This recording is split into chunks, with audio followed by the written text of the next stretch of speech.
এক প্রফেসর ক্লাসের ছাত্রদের উদ্দেশ্যে বললেন, যদি কাউকে কাঁঠাল দিতে হয় কি বলবে? একজন ছাত্র হাত তুলে বলল, এই নিন কাঁঠাল। প্রফেসর চুপ গরম করে বললেন, না না, এভাবে নয়, উকিলের ভাষায় বলো। তখন সেই ছাত্র দাঁড়িয়ে বুক সোজা করে বলল, আমি মুশারফ আলী উর্ফে সুটন, পিতা মধু আলী, গ্রাম সুজনপুর, থানা বাগারপাড়া, জেলা যশোর।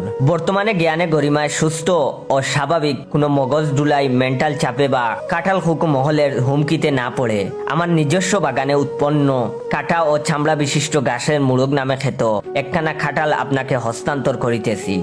উক্ত কাঁঠালের বাইরের খুলস, ভিতরে খোয়া, বীজ ও সুগন্ধ সহ আপনি এর পূর্ণ অধিকার প্রাপ্ত হইলেন।